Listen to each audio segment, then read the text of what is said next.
భార్యాభర్తల మధ్య ఏమైనా గొడవలు ఉంటాయా? ఏం చెప్పేది స్వాతి? ఆ గొడవల గురించి అయితే ఏం చెప్పలేదు తను. కాకపోతే రెంట్ కట్టాలక్క, ఇట్లా గోల్డ్ గిరి పెట్టేసి వచ్చినామని చెప్పింది. మా ఇంటికి వచ్చి కాసేపు కూర్చుంది, నేను ఒకటి ఇద్దరు అన్నం తింటున్నాం. అదే ఇంకా తర్వాత నెక్స్ట్ డే ఇంకా టిఫిన్ తిన్నది, ఛాయ్ తాగింది. ప్రెగ్నెంట్ ఉంది కదా, ఇక నేను కిందికి దిగనాక పైన కొంచెం వాకింగ్ చేసుకుంటా అన్నది. సరే అని చెప్పింది, పైకి వెళ్ళిపోయింది. ఎన్నో మంత్ స్వాతికి? 5 months. అంటే మహేందర్ రెడ్డి కూడా మాట్లాడేవాడా? మాట్లాడతాడు తను కూడా. ఎందుకంటే మాకు సండే వాటర్ వచ్చినాయి, అసలు మొన్న వాటర్ వచ్చినాయి. ఇక వాళ్ళకి వాటర్ ఉండే, నేను పలికిరెళ్ళి అయితే వాటర్ వస్తే నా ఫోన్లో మెసేజ్ పెట్టాకలైతే కాల్ చేయని అంటది. ఇక వాటర్ ఉన్నాయేమో నేను కూడా ఫోన్ చేయలే, కింద రమ్మని చెప్పలేదు తనకి. అంటే మహేందర్ రెడ్డికి ఆమె మీద ఏమన్నా అనుమానం ఉందా? ఎందుకు అత్యంత కిరాతకంగా చంపేశారు? అట్లా అవమానం అయితే ఏం లేదు తనకి, వాళ్ళు బాగానే ఉంటుండే.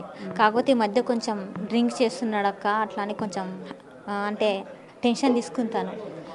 పనికి ఒకటి వెళ్ళట్లేదు అని చెప్పింది. ఏం పని చేస్తుంటాడు? ర్యాపిడో. నిన్న సాయంత్రం సంచి తీసుకెళ్లే టైంలో అది నేను చూడలేదు. ఆ సంచి తీసుకోక ముందే బయట కూర్చున్నాం కాబట్టి నేను పలకరించిన, జ్యోతి ఎందుకు కిందికి రాలేదు అంటే వాళ్ళ ఫ్రెండ్ వాళ్ళ ఇంటికి వెళ్ళింది అక్క అని చెప్పిండు. అంతే, ఇక నేను లోపలికి వచ్చేసిన. ఎన్ని రోజుల నుంచి కనిపించలేదు? ఓన్లీ 1 డేనే తను కిందికి రాలేదు, డైలీ కిందికి 1 డేనే. అంటే మర్డర్ జరిగే బిఫోర్ 1 డేనే.